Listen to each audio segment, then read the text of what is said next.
বড় অফিসার আমি স্যার আমি ডিউটি করছি বলে তুলে নেবেন? আপনাকে ডিউটি এখান থেকে কেন? স্যার নাইট ডিউটি করেছে আমার স্টাফ। যে দোকান না বসুন। Night duty? নাইট আপনিই বলেছিলেন। কে ছিল প্রদীপ? কে নাইট ডিউটি করতে বলেছে? স্যার আপনি বলেছিলেন যে দোকান না বসিলেন। আপনি রাত্রিবেলা কেন কাটলেন আমি জানতে চাই। রাত্রিবেলা কেউ কাটেনি। 11টার সময় কেটেছেন? কি কেউ বলেন? কাটেনি। ভিডিও ফুটেজ আছে, ভিডিও ফুটেজ আছে। হ্যাঁ ঠিক আছে। আর তোমরা রাত্রিবেলা যে বসিয়েছো? কি বলছো? আমি বারণ করে গেছি তাও বসিয়েছে দোকান। আপনারা ওয়েট করতে পারলেন না। আমি তো বললাম বসবো। আপনাদের মাইনা হলো আমি বসবো। তাও আপনারা ওয়েট করতে পারলেন না। ম্যাডাম শুনুন, ম্যাডাম আপনি সবাইকে নিয়ে চলুন, বেশি দিন থাকতে পারবেন না। আপনার আয়ু 7-8 দিন 10 দিন। আমি আপনাকে বলছি যে বিড অফিসার আমি জানি ফরেস্টের কি কাজ হয়, কত বড় দুর্নীতি আমরা সব জানি। আমার জানি বিড অফিসারের বিরুদ্ধে কি আছে আমি জানি পাবলিকের। আমি কিন্তু ফাঁস করে দেবো সব বিধানসভায়। আপনি আমাকে চিনেন না। আমি ওই এসডিপিকে তুলে ফেলে দিচ্ছি সমুদ্রে। ওসব কথা বলবেন না আপনি আমাকে। আপনার সাথেও নেই, ওদের সাথেও পার্সোনাল নেই। আপনি এখানে থাকবেন না, ওরা থাকবে সারা বছর। এরা এখানে আতঙ্কে রাত্রিবেলা থাকে, জল মাথায় নিয়ে ওসব কথা বলবেন না।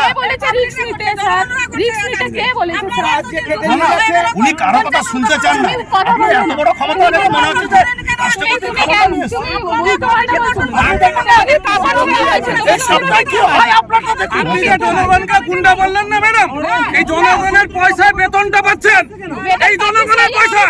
এরা গুন্ডা নয়, গুন্ডা হলে গুন্ডাগিরি অনেক কিছু করতে পারতো। 25 ফুট আমরা নিলাম, এর ভিতরে যদি আপনি আসেন আপনি ফিরে যেতে পারবেন না। আমি আপনাকে বেশি কথা বলবেন না। আপনি একদম সরকারের সাথে সরকারি কর্মচারী মাথা নিচু করে কথা বলবেন। আপনি আমাদের কর্মচারী মাথা নিচু করে কথা বলুন। কথা বলুন। বেয়াদব রেঞ্জার, বেয়াদব এর মতন কত বড় জানোয়ার, কত বড় জানোয়ার বেয়াদব রেঞ্জার আসেনি কাছে। ভদ্রভাবে হবে না। যে ঠাকুর যে ফুলে সব ডাং নিয়ে পিটাবো না, তখন বুঝবেন।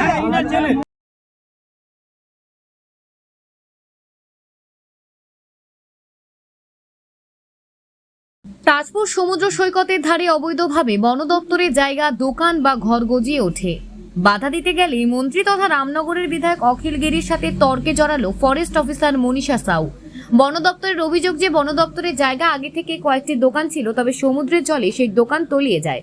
পুনরায় গতকাল রাতে নতুন করে বন দপ্তরের জায়গায় দোকান করে ব্যবসায়ীরা। তখনই বন দপ্তর বাধা দিতে গেলে ঘটনাস্থলে আসেন রামনগরের বিধায়ক অখিল গিরি। ফরেস্ট অফিসারের অভিযোগ, মন্ত্রী দাঁড়িয়ে থেকে অবৈধ নির্মাণ করান এবং বন দপ্তরের আধিকারিকরা যখন বাধা দেয় তখন তাদের হুমকির শিকার হতে হয়। Bureau report, news prime Times.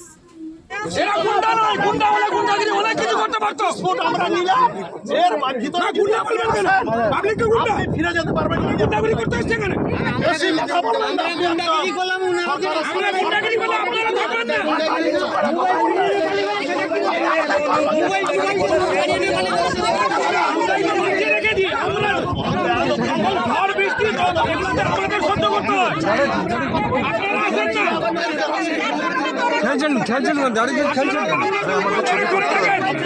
আমরা দলের সঙ্গে সংঘাত লড়াই করি। এলাকা নিয়ে